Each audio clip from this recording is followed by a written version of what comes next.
Greetings one and all, my name is Lancer and welcome back once again to Fate Zero. We are on episode 19 and again, like I confusingly explained last week, it's actually episode 17 because, I don't know, I decided to do it this way because through the progression of the story I think it makes more sense to watch it this way because the last 3 episodes were very Kiritsugu centric and now we're going more into other aspects of the story. It doesn't really make sense to have this episode in between all of that. Either way, before we get into all that, last time on Fate Zero, we watched episodes 18 and 19, which was Kiritsugu's backstory, just showing him as a kid on this island, being raised by his father, Noritaka Emiya, and how he had a childhood friend and crush in Shirley, and how ultimately she met a very gruesome end. Or did she? We never actually really see what happens to Shirley after Kiritsugu runs away, because she turned into a vampire, or a dead apostle, because Kiritsugu's father is researching eternal life, but really it's dead apostle stuff, which led to everyone on the island getting turned into vampiric zombies. But yeah, we never see Shirley again. I mean, it's safe to assume that like the mages and the inquisitors would have dealt with her at some point. But then we went into episode 19, which was Kiritsugu as more of a teenager, young adult, being raised by the mercenary who saved him from the island, Natalia Kaminsky, and how we truly saw the beginning of Kiritsugu's life journey pretty much. How he ends up being what he is during the 4th Holy Grail War. But yeah, that was all with Kiritsugu. And now going back into the present time, we'll be delving more into the rest of the characters, especially dealing with some of the fallout from episode 16, which again was the death of Kaneth, Lancer, as well as Risei Kotomine, Kirei's father. So what will happen from all that? Well, I guess we'll just have to find out as we get right into the episode. Yeah, he's about to discover his pops. Perfect lighting. Motherfucker finally opened his eyes. I'm pretty sure it is like canon, whatever, in the story that Risei is blind. It's not just a character design thing that he doesn't open his eyes. Well, how will Kirei feel about that? Because he's not exactly the most emotional person.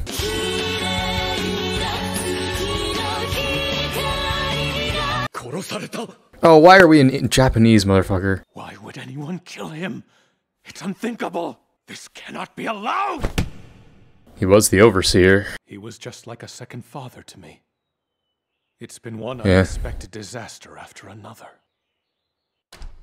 He seems calm. I pity your father. He died believing his son to be a pious man of God. You could at least attempt to appear a little upset. I am. I'm furious to no end. Are you furious because you were unable to kill him yourself? There it is.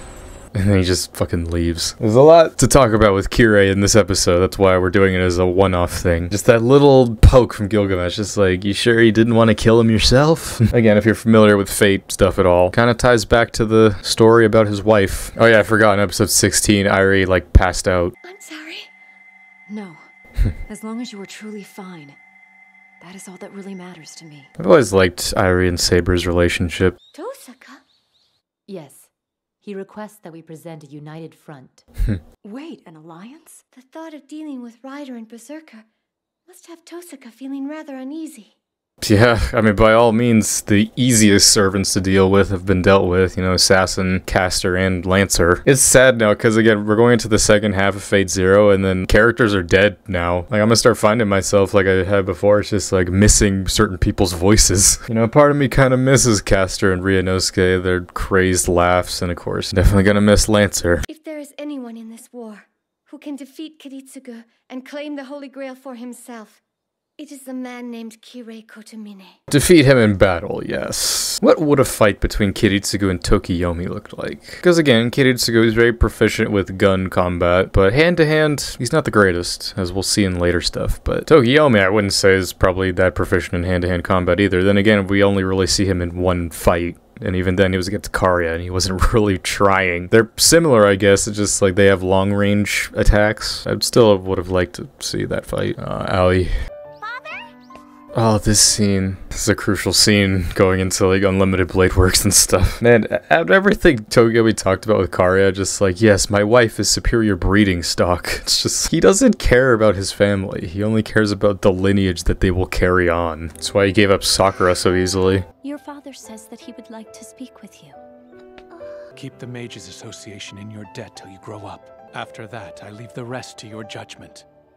I'm certain you'll be fine on your own. The Holy Grail will appear one day. It is the Tosaka family's duty to claim it. If you wish to be a mage, Reen, it's a path you cannot avoid. He talks as if he knows he's gonna die or something. I mean, I guess he's just preparing in case, like, this meeting goes wrong or something. I'll see you soon. Take care, Father. Rain, you don't have my favorite route, but you are my favorite character. Not character, waifu, but yeah. They meet face to face. I mean, the church is meant to be neutral ground. That's why they met here. But granted, the overseer is dead. It just goes to show, it's like these rules and regulation for the Grail War. It's like, it's just guidelines. It's not really enforced rules. This is war at the end of the day. People will do whatever they're gonna do to win. While we were once honorable competitors in this battle for the Holy Grail, Still trying to lie. Is now in the past. He has lost his servant, and as a result, has yielded his rights as a master. He's listening in. The ones remaining are, as anticipated, the masters of the three great houses, along with one outsider. Well, technically two. I mean, granted, again, Kiritsugu represents the Einsburns. Obviously, the outsider is Waver, but, you know, technically two outsider masters. We control the most powerful servant, Saber, and don't need to wait for the best time to strike. Says that to Gilgamesh while he's in the room. The Grail must not be allowed to fall into outside hands. The two of us should be able to agree on that much. Any alliance is out of the question. If you wish to discuss the order in which we approach our enemies, we may be able to come to some equitable agreement. We can settle things with the Tosaka team after defeating the other masters. Interesting idea. I mean, makes it more of a tournament if you really think about it. Yeah, deal with Rider and Berserker, however order we decide to do that, and then final battle, Saber and Gilgamesh one-on-one. Our second condition is There it is. that Kirei Kotomine be removed from the Holy Grail War. Would you explain why? Because of the bad blood between the Einsburns and this so-called Inquisitor. Literal bad blood. You stabbed her in the gut. Also, aren't you gonna question that at all? I stabbed you in the gut. You should have died. I mean, I don't know. They could be like Einsburn healing magic. Not like they know about Avalon at all. I mean, she's also doing this for Kiritsugu's sake as well, just because, like she said earlier, he's the only one that could defeat Kiritsugu. Yeah, Saber's Well, motorcycle. Saber, how do you like Kiritsugu's present? Very much so. He actually gave Saber a present. Whether or not he meant to give it to her or not, I don't know. Madam, what's the matter?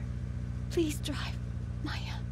She's You doing her sure? best. Honestly, the fact that I've been able to function as a human for this long is really quite a miracle. I am a homunculus created specifically for the Holy Grail War. Grandfather Oct ingrained in the vessel an instinct for self-preservation, so that it would avoid all danger and safeguard the Grail to its completion. Then that means that you are... Very soon now, I will revert back to what I originally was. That's the reason why Kiritsugu gave me Saber's scabbard to keep. It halts aging and provides an infinite healing ability. Halts aging Or too. so I'm told. Wait, halts aging? Well, okay, never mind. They stop working as soon as Saber is away, and I start to deteriorate. Under no circumstances would you ever pity me. You would accept me for what I am. I'm afraid I've always thought that you were beyond my reach. No, not really. That's another thing I love about Fate Zero. It's the subtle relationships. Scenes between two characters where it's like, obviously it's not a main focus or they don't have like super huge scenes. But Maya and Airi, just because, you know, again, Kiritsugu's wife and mistress, partner in crime. Memes aside, you know, two people who have feelings for Kiritsugu. I like that what she said there though, just like, I always thought you were beyond my reach. She always felt herself second to Airi. Please die now for Kiritsugu Emiya. To make his dream a reality. So yeah, Airi is the vessel for the Grail. I could explain what that means if I fully understood it myself, but I mean the story will explain more as we go forward, so I'll let it do the talking. I have no choice. You must withdraw from the Holy Grail War. He's not saying anything. Kiritsugu Emiya. Kiritsugu Emiya. Who are you? I didn't think he'd actually say it. Still thinking about what to do even now. Could you truly be so slow? Is Tokiomi not going to talk about the fact that Kirei still has command seals? I mean, command seals have always been a thing where it's just like, are they actually visible to like the average person or just another person? Or do they only appear like when you give a command? I've devoted every moment and endured great pain for it. But all of that has come to naught. But the answer to my question is closer to me now than it has ever been before. Oh, that darkening. After all of Understood. Well done. Ah, you've just received an exciting bit of news, I take it. He's such a fucky little weasel, Gilgamesh. Claims to be so high and mighty, pretty much God, but yeah, he's just like this little devil on Kirei's shoulder. We've finally learned the exact location of the stronghold where the Einsburns have been hiding. As I live and breathe, you honestly amaze me. You were planning to continue all along, weren't you? I know no other way than to keep asking the question until I find an answer. A gift from my father. He left behind the command seals. God is spirit, and those who worship him must worship in spirit and in truth. Again, I love all the church stuff is like actually tied to like biblical verses and stuff. Just like the incantation is just a verse. Were you to participate in the Holy Grail War on your own behalf? Here we go again. Tokiomi Tosaka becomes your enemy. In other words, you are in the same room as an enemy servant. I came with something to trade for my life. Let me reveal to you the truth behind the Holy Grail War that has been kept from you. I love this shot actually, like, cause you go back to like, I think it's like episode 6 or 7 or whatever, one of the earlier episodes where Gilgamesh and Kirei first have their conversation in this room. This exact shot where like Kirei's just sitting there listening to Gilgamesh and he's just kind of just sunken, sullen, pathless even. But here he is, straight focused, smiling, with a goal in mind, telling Gilgamesh how it is. Character development. The activation of the Holy Grail can only be achieved by the killing of all 7 servants. That's correct, all 7. That's the reason my master has worked so hard to avoid using his command seals. He will require them to force his own servant to commit suicide. Well, Tokiomi, at last you have shown some hint of promise. Will you now choose to remain loyal to Tokiomi, and then punish me for rebelling against him? Were I to abandon my master, it would hamper my ability to remain materialized. Come to think of it, there is a partnerless master I know of. One who is actively searching for a servant that is free and unbound by a contract. All the pieces are coming together. Going back to that scene with the chessboard, just like, no, I won't say it. Everything else is up to you. He may yet prove himself a fine source of entertainment for me. That's all he wants, is just entertainment. Here I've we been waiting go. for you, Kirei. First, I'd like to say that I'm still very proud to have had you as my student. I'd like for you to help train my young daughter Reen to be a mage. This is a will I've prepared. The I will. thought it prudent to be ready in the event the worst happened and I did not survive. It leaves the entire wealth of the Tosaka family to Reen, and names you as her legal guardian until she comes of age. Thank you, Kirei. This is... Okay, I can't help but always laugh at this scene, even though it's really cool, but it's like, this is just set up perfectly for Kirei, man. An Azoth dagger. It symbolizes your mastery of magic. I am filled with gratitude, my master. I'm sorry to have kept you here for so long. And he turns his I hope back I to haven't him made as you miss well. your flight. You needn't worry about it. That My master. smile.